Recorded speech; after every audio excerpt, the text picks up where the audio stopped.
Welcome to the Business Brains and the Bottom Line podcast. My name is Paul Delegro, your host, and my guest today is Dr. Pat Boulogne, and she is a health, wellness, and mindset strategist. That was a mouthful. Welcome to the show, Dr. Pat. Thank you very much. I appreciate being here. I'm really excited to have this show today with you and spend precious moments. Yeah, no, I appreciate it. So first off, what is a health, wellness, and mindset strategist? Explain to me a little bit about what you do, because I kind of think I know where you're going to go with this, but I think it's a relevant topic. So I usually like to get some definitions out of the way first, when I have someone like you on. All right. Thank you. I have been a healthcare, professional and mindset strategist, and the whole slew. My father always rolls over in his grave when he's when I go through those accolades. But someone who's into health and mindset, you can't have health. I always ask entrepreneurs and executives and CEOs and C-suite and anybody that will talk to me. When I ask them the question, what do they think is more important? And, mindset or health. A lot of people don't know what health is, and they don't really know, mindset. Well, I got a mindset. I think I'm positive, but there's a lot of people who don't. How they react to things will dictate how things go in their day, or they let things that happen to them dictate go in their day. So yeah. I am, by definition, somebody who's somebody's guardian angel who helps them make better decisions all the way around that are simpler, they are safer, and they are quicker to get you to your goals and aspirations that you want to get to in a shorter period of time. So being in the health industry, I talk about what health is and what health isn't. And being, mindset is part of the pillars of health. For me, it's the fourth pillar of health. And it's a component of it, but it's a driver, because if you don't have that, you can't eat well. And you're kind of well, why did I lose weight? Well, we got to go back to that fourth pillar and find out what's askew in it so that you can figure out how to move forward. Yeah. Does that make sense? Yeah, no, it does. It does. So, because it's all linked together, right? You can't do one without the other. People just think that, I think the mental aspect of health is we are just starting to tap into that right now. I think years from now, could be wrong on this. I'm no doctor or no scientist, but I think the way we heal ourselves, our mind is going to play a big part in that in years to come. For sure. It has in centuries, before us, now. And that was one of the things that, when we start giving up control, then we start giving up, how we choose to heal. There was a woman that was in here today that told me that she was into her doctor's office, where she lives at. They come in, because she lives in a senior citizen place. And they gave them today COVID vaccinations and also the flu vaccination. I said, isn't that redundant?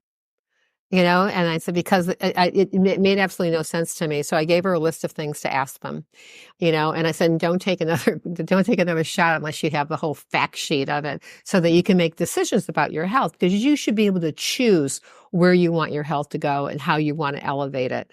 So, and knowing the pieces of the puzzle that actually elevate it, that mindset and that health component, then you can start, in business wise, you can start having the energy that it takes to go from point A to point C every day. So you're not burning out at noontime, and wishing you were home at 2:00, and you still have 3 more hours to go. And so that's what I help people with, is how to organize that so, they have that chutzpah, so to speak, and be able to, in that drive, so that they have the solution, and then they can be there, they can be more productive, they can have more harmony, they can have more balance, they can have better relationships at work and at home. So in your estimation, I mean, there's probably a lot of variables here. What are the key things that you have to be aware of to kind of blend the mind and the body together to be one, to go forward, to have that energy, to have that hook? What are some of the things that you teach or you help people with? Well, I help people with, being sick or not getting sick or wanting to get sick. And I help people find out where to start, where the weakest link is in their body. And I do that in my book, Why Are You Sick, Fat, and Tired, which is a book of questions. It's a guidebook, an advocating tool. And it is also, a book that you can have, like put in your hands. You can answer questions and you can see how your health is playing out in the pattern, because we have patterns. And a lot Right. of times we don't know that we're sick until we have a crisis. Because you Right. keep on saying, people get like, oh, I'm bloated, I'm bloated, I'm bloated. Like, 10 years down the line, now you've got, you're gluten sensitive, or you have, you're definitive can't eat gluten, or you can't eat certain foods that you could eat before because your body has desensitized itself and also made itself very reactive. So the thing, is just like, you are not what you eat, you are what you have the ability to absorb. So the gut health portion of anything that you do is crucial. I mean, Bronson, he on his little island that he lives on. I heard the guy from Mind Valley talk about this time that he went there, and so he asked everybody to go for a swim in the morning, and they thought they're just going to go out for like in the ocean do a dip. No, they swam. He was 70 something then. They swam from his island to the other place to go have breakfast, and then some people swam back. But the majority of people, but they had a boat go on in case anyone started to sink, but, Yeah, that's but, always, that'd be tough. and so you had, I thought it was interesting because it's like that mindset. How did you start that motion? Like, how do you, like, I'm going to swim, like this mile from this island to this island, and then it doesn't seem far, but can I make it? And then you have your three brains in your head that are talking to you. You have the lizard brain that's telling you like, are you crazy? Get in the boat. And then you have the mammalian brain going, hey, you were a really good swimmer when you were in high school and college, and you even competed. Maybe you can do this, and then you have the conscious brain going, okay, well, they got a boat. So I'm going to go swim. And you're going to tell the mammalian brain, and you're going to say like, why is it that I love challenges like this? Instead of saying I can do it, why is it that I love challenges like that? And it says, because you can do it and that you can succeed at things that you set your mind to, because it helps you create that funnel for focus and attention and purpose. And then when you do that, you're thinking like, well, if I can do that, then why is it, or why not, why isn't it? Why is it that I'm able to do even more when I get to work? Because there's some people, I had patients when I had my office, my active office on Cape Cod. And in that particular office, I had, people who were like, 85 years old that could take their hands and bend over and put their hands behind their feet. And I'm thinking, I can't do that. And I'm pretty limber. Yeah. It's like, wow, how long have you been doing yoga? Yeah. That kind of thing, and having that stretch and flexibility. There's so many things that we can do for our health, but you have to know what the basics are, and you have to know what your foundational line is. So when you know that, then you kind of like, okay, I got a glitch over here, and that's just showed up. I'm going to take care of it now. I'm not going to take care of it 5 years from now. 5 years from now, it could be cancer. I mean, it's Yeah, just, that's a great point. The old, my mother's philosophy was, I don't want to go to doctors. They're just going to find stuff wrong with you, which kind of sticking your head in the sand. She did live to 95, so maybe she knew what she was doing, but she was very much a holistic, don't pop pills, try to do things naturally. So it seemed to have worked for her, but so they also had better food then. My mother lived to be 90. My mother lived to be 95, and she died because of an accident that accelerated her death. But my aunt, my grandmother's sister lived to 107, and my grandmother lived to wow. 98. So and yeah. You got some good years ahead of you, Dr. Pat. Got some gene pool. I always say that I want to be 120, and I don't want to be older than that. I just want to live to be 120. And I just think if you can do that, it's like if that's in my destiny, then I better take better care of myself now. And even right now, I'm 70. I look back and think I could have done so many things better in my 45s to 50 because I slouched, and it's just like, there's some things like looking back, I'm going like, God, I used to take alpha lipoic acid. Why did I stop? Because I felt on my game in my best then. And I'm really super high energy, and I feel pretty much on my game even now. But I have, but looking back at that, I recently was doing some research, and in the book that I talked about just now, Why Are You Sick, Fat, and Tired? I go through that same survey fresh, so I can't look at my past answers. I go Sure. through that Yeah. fresh, and I've been using it for 20 years, and when I find a glitch, I fix it. Yeah. I go like, okay, so how does this organ system relate to that organ system? And, what's the trickle effect down here? Because when you pour water over rocks, it goes a different way every time, and Yes. so you're thinking, okay, so what symptoms do I need to pay attention to? Like, are they symptoms? Because if they're lasting more than 36 hours, I say they're symptoms and you got to pay attention to them. Right. Now that's actually good advice. It's funny that you talked about like taking care of things ahead of time. I'm a few years behind you, but I always tell people I'm working out for my 75-year-old self. In other words, Mhm. all the legwork we do now affects us in 10, 15, 20 years. Like you can't, Absolutely. like I tell people, if you think you can just turn it on at age 60 after years of neglect, it's really hard to do that because It's buried. It's like, it's when they talk about cellular health and cleaning out your cells, it's deep. I'm also a Chinese doctor, and as far as being a Chinese acupuncture physician and being that physician, when you have blood issues come up, it's deep.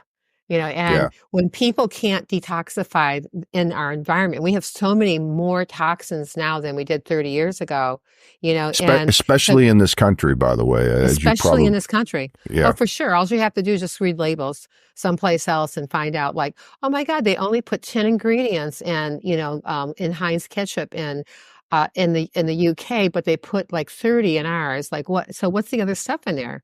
And also things that are labeled like natural too. So anytime you ever see sodium benzoate, you really don't want to even use it, yeah, but if you see it, and especially if it's paired with, anything that is a vitamin C, which could be, citric acid, ascorbic acid, things like this, it interacts with the sodium benzoate and it makes a benzene ring.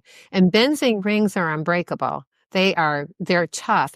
And if you think about benzene, in fact, like when I grew up, we all loved the word benzene because it was gasoline. And so, but it creates this reaction and it's highly carcinogenic in your body. So there's a lot of, facial products that people get that they have those two ingredients in, and those two ingredients that are in there, it's just, I'm going, why would you put something on your skin that's carcinogenic? And, and if you realize that 65% of what you're putting on your skin gets absorbed into your sure, skin, yeah, then makes you're sense. screwed. Yeah, Because it's got to go in your system and your liver's got to get rid of it. And when your liver can't get rid of it any more effectively, like it ends up in the intestinal tract or in your bladder and it ends up in a toilet, then what happens is it gets stored in blood, brain, bone, and fat. And all those are very, very deep, yeah, especially the bone and the blood, and of course the brain, and I'm thinking you're putting stuff on so close to your brain. Like, why would you do that? yeah. So how do we get away from that? Because this country, unless you grow your own food and it's Even tough to then. get away from all those chemicals, right? Well, it is because, first off, you have to read labels, number one, and be willing to like, okay, I don't know how to say that. So it must be something I don't know. And it's probably synthetic. So then you look it up Yeah, and you're thinking like, and you don't want to just say like, what is it? You want to know what the side effects are from the exposure. And it isn't like one exposure of something is going to murder you, but it's the accumulatory effect of yes, having it over years and years and years and years. Look at those people who had lead paint in their houses, and they didn't know that they had lead paint and it was bad for you, had it for years before they saw symptoms come up, yeah, except for when kids were little and they ate windowsills, you're right. because they were like needed something to teeth on. Yeah, And so it's like, it's having that awareness and exposure and the willingness to take the time, the energy, and your resources to put your hands like, this is unacceptable. And yeah, people don't say unacceptable because they're so complacent in this country. yeah. It's like, If you or, if you look or you're if going to you die look something. if you look around, just walk around the mall, walk around anywhere, how obese this country is. Walk in Walmart. It's terrible. So related but unrelated. I just saw this video literally last week on Fanta that's made, and I'm not a soda drinker, so I wouldn't drink that anyway, but Fanta that's made in the U.S. and Fanta that's made in Italy. And they did a comparison. You hit it right on the head. The Fanta that's made in Italy was like a light orange. The one that was made in the U.S. was like this dark orange. And the list of chemicals was this long, and the list of chemicals in the one in Italy was this long. Much more natural product. And, you walk around Europe, you don't see the heavy people like you see in this country. And it's kind of a shame. I don't know what the answer is. But well, people have got to be aware. People got to say, they have to, stop believing the rhetoric, that you're hearing even on, in the politics today. I mean, you're thinking, okay, so, it's just like it's just like you just got them saying something for 5 minutes and you didn't say anything. I don't mind anybody talking a lot. I do mind if they talk a lot and they say nothing. Yeah. And that goes with because you have to be able to focus and funnel that energy in and say like, okay, so is this good for me? Yeah. And it's just like, if it's even like a slight doubt, it's like, probably not, but I'm going to eat it anyway. It's just like, okay, so, that's like committing suicide at a very slow rate. That's what I think, whether someone agrees with me or not, I don't know. And, no, but I said that how for can years. they not agree with you? I mean, I think it's fairly obvious. I think, but is someone willing, are most of us willing to do the work to read every label, look at every ingredient? I know my wife and I just in the last 6 months have really cleaned up our diet, and we are looking at labels. It's kind of funny that we're having this conversation right now. And I know I feel a lot better. I've dropped some weight. The wife's dropped some weight. We're feeling better. So I think we're on the right track, but we're starting to really look at labels and scrutinize everything we eat. Pain is a symptom, right? Yep. Feeling good is a symptom, and so it's just like, but you have to, in looking at that superficial layer, what's underneath it that propels that? It's just like, I feel good. So what is it that I'm doing that makes me feel good? And, instead of saying like, I feel good, I feel healthy, which you certainly can say, there's nothing wrong with saying it. You might say as an affirmation, and as a projection, it's like, why is it that I gravitate towards great foods? Because then the mammalian brain will tell the lizard brain to shut up. And then you'll start going like, well, I do that because, I'm interested in my health. I want to be here for my kids.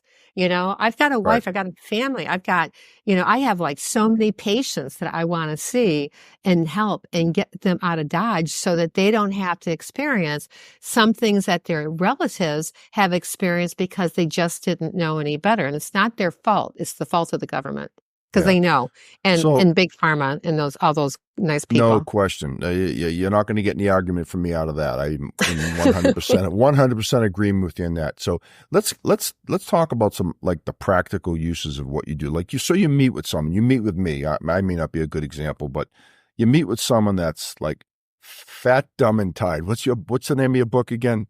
Sick, Fat, and Tired. Sick, fat, and tired. Why are you? Why are you sick, fat, and tired? I mean, you meet with someone and you look at them and they're a mess.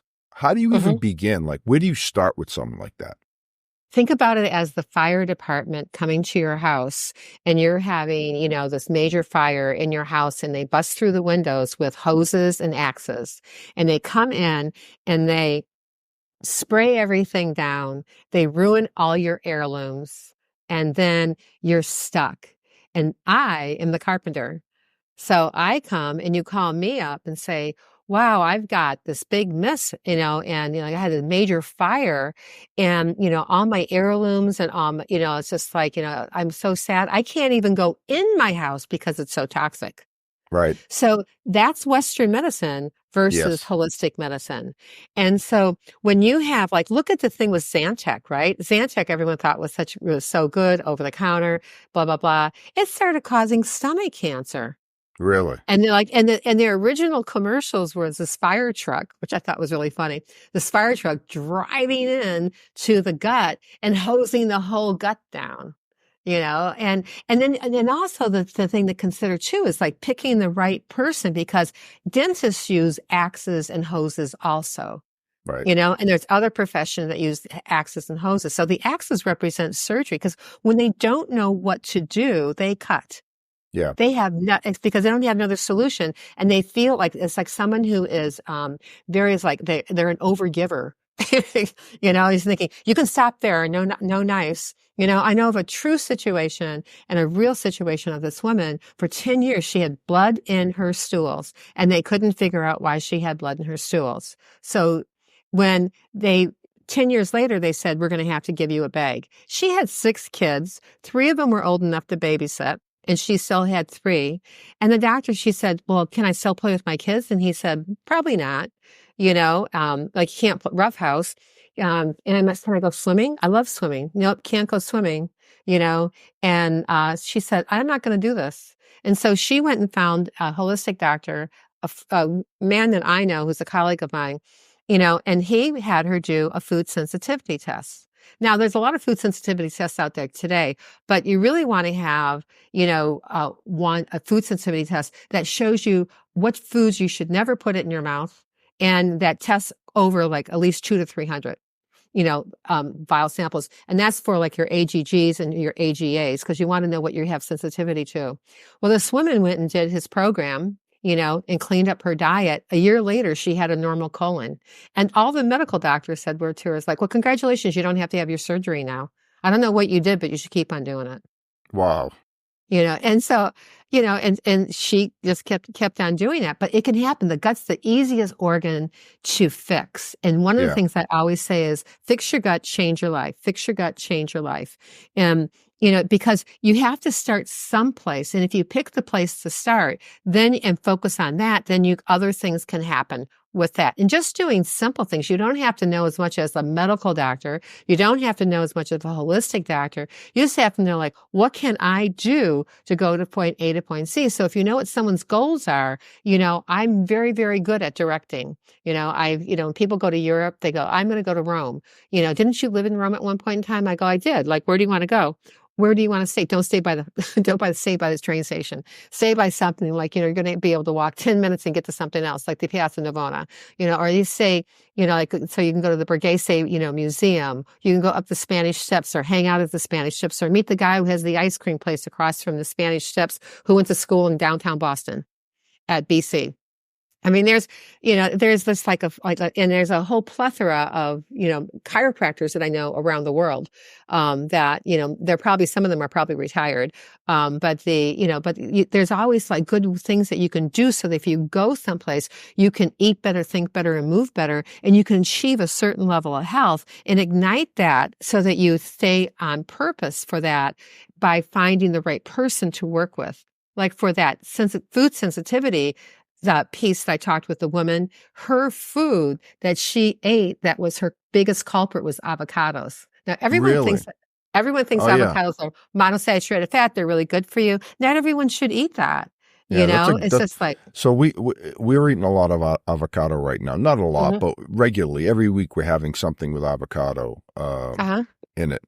Where do you go get one of these food tests? Well, you can order them through me, number one, and you can buy them online, but you have to be very careful. One of the reasons why I like the company that I use is because they have a dietitian who works with people who actually, like, they make your diet with you.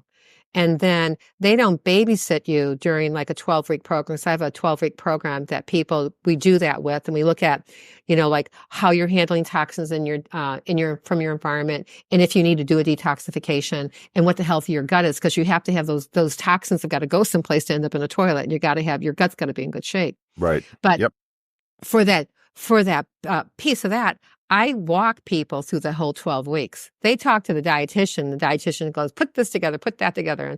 And, this is the way to make this. But I give you the motivation, and I send you on your way and elevate you so that you've got someone that you can talk to 24/7. Sure.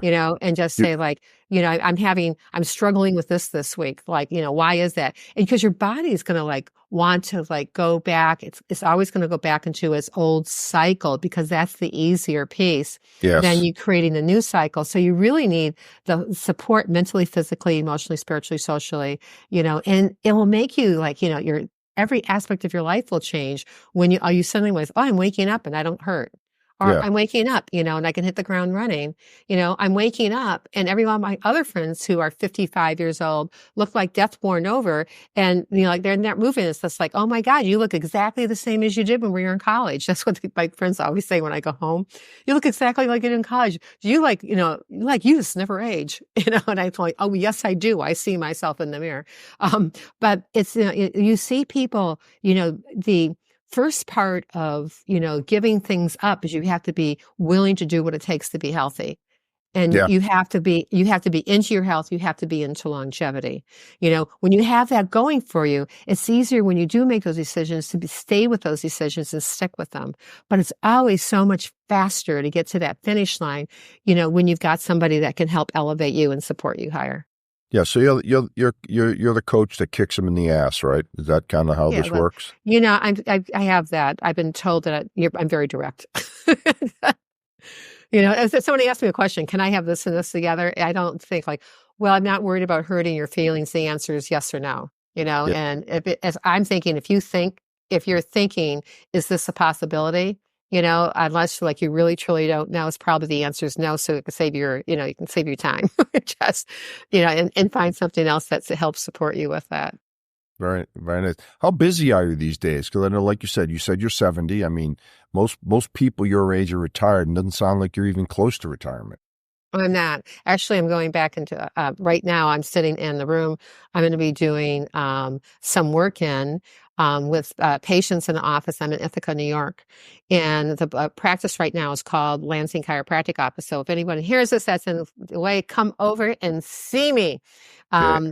And then, it's just like on Mondays, I have my personal stuff because I sit on a couple boards for health, and strategic positions and helping design programs for like questionnaires, like the questionnaire in my book, and how to get to them to people to answer the right questions. So they end up, it's called, it's not, it's EI, and it's not emotional intelligence, it's expert intelligence, because that system is similar to Siri, and that system takes you down through this analog that takes you like, okay, here's these questions, like from this, it goes into this, like it's the same thing as my book, but we're putting it in a version, hopefully within the next 2 years, that it is all concise and it's all, it's almost like a block type thing, Sure. but not AI. And then, I sit on an advisory board for Fruit Street, which is a diabetes platform. And, and I've been there for like 6 years, and then I have calls like, how we met, like on LinkedIn. It's just like, it's like, oh, do you still do podcasts, that kind of thing? I said, sure. I said, I've been, I love doing them. And I'm thinking about starting my own podcast. I talked to somebody about doing that piece together. Because my goal is to, my father was an entrepreneur and executive, and he died when he was 67 years old. Oh, wow. So he died really suddenly, like heart attack, go plunk, you're gone. He sunk, but he didn't take care of himself. He didn't eat well, and he didn't take downtime in order to go from point A to Z, and it's just like when I sleep well. I set up my 5 pillars of health for me so that they're working. And I have like, you can tell I have a lot of energy. And I work every day of the week. And it's just like, I think there's way too many sick people out there for me to give up on them yet. Yeah. There's a big market out there for you, by the way. Yeah. I'm looking for them. And I like No, to coach, this is, but the pieces for the other thing is that I'm talking about like executives and entrepreneurs, because my father was one, and he could have lived a lot longer. I mean, he was really yeah, active when I was young. We used to do archery, play golf, did all this stuff. And then something happened. I wasn't, like I was around, but I didn't realize that sure. around, Yeah. and I was thinking, God, if a lot of this stuff was going on when I was in chiropractic school, I had all those resources at my fingertips, which I still do. And I have magical hands, people tell me. And, and so I could have done something more, I think, to help him, Yeah. and so but he ate really, I mean, when people are eating really, really poorly, you've got to, like, the wake up call usually has to be, a major incident, Yeah. right? Heart attacks or diabetes or something Well, that triggers it. The Cancer Association in the United States says that 75% of the people who have heart attacks don't know they have heart disease before they have the heart attacks. And out of the 75%, about 10 years ago, the percentage was really high for those who died at the same time, and they were all men. Yeah, I think I saw statistics on that. Like 50% of all people that have heart attacks die on the first one. Mm-hmm. I mean, that's just, and they just don't know. They just know don't about. know. They just don't know, and it's just like and they should know. They should you should want people to live long and healthy, to their best capacity. There's other things that come up, but genes don't play out their program for you unless you give them the opportunity to do that. Yeah. People say, "Oh, my family has heart disease, so I'm going to die of heart disease." Well, if you think that, first off, it's a self-fulfilling prophecy, and secondly, if you don't change what your parents ate or the quality of the foods that your parents ate, it's go ahead, jump off the precipice. It might be a lot faster, and that kind of thing. I mean, you can't do the same thing and expect different results, right? Right. That's called insanity. I think Einstein defined it as that such too, right? So, well, I'll tell you, Dr. Pat, this is great. And this is something I'm pretty passionate. I do exercise every day. I eat fairly well, and we're starting to really clean it up, and the results I am feeling better, but I'd like to know more about what you do. We got to talk offline because you got me really interested in this now. Oh, awesome. And you'll have my show notes from here, that you can share with your people, and if anyone goes to my website, they can find a calendar on my website that they can tune in and have a conversation with me. They just need to let me know that they came from Business Brains and in the bottom line, of where you heard it at, I always talk with everybody at least 30 minutes. But I think if I can give back that 30 minutes to someone's life, that 30 minutes might mean to them 5 years. Yes, 100%. And 5 good years, not just 5 years. Yep. If you're going to live longer, you want to live I want to live well, and I want to be in really good shape. So, Dr. Pat, go through that again. If someone wants to get in touch with you, how would they do that? Where would they locate you? They would locate me on my website, healthteamnetwork.com. There's a ton of ways to interact with me on there. And then there's LinkedIn, how we met. And it's as my name appears without any spaces between it. And then same thing for Instagram, same thing. And for my personal page, I don't know what to ever call that in Facebook. It's as my name is here, like Dr. Pat Boulogne. And then, but for my business page on for Facebook, it's Ask Dr. Pat. Okay. That's my original branding, and Facebook won't let me change it. So there you go. Working with the flow with the Book of Faces. well, this was awesome. Well, now that we know how to get in touch with you out there, and I've really enjoyed this, Dr. Pat. This is something I'm really passionate about. I've taken my health, seriously. I think we're both doing pretty well for our ages, and so we got to be doing something right. Yeah, so you know what to do. You want to find out what it is, because sometimes we do stuff and we don't know why it is. But you're like, well, what is it that I'm doing right? And then 5 years later, you're going like, well, I made a minute. Because it might be okay for 3 years, but then at the 5th year, you need to make adjustments. Yep. And that's why, people have me to, hang out with and grow older with and, be happy, because you change your habits, change your health, change your happiness, and you can elevate all three. All right. Well, I couldn't have said it any better. And I think we'll close on that note. Again, Dr. Pat, loved having you on. This was great. Really, really enjoyed it. And thanks again for being on the show. Well, that's a wrap for the Business Brains and the Bottom Line podcast. This is Paul Delegro signing off. Until next time.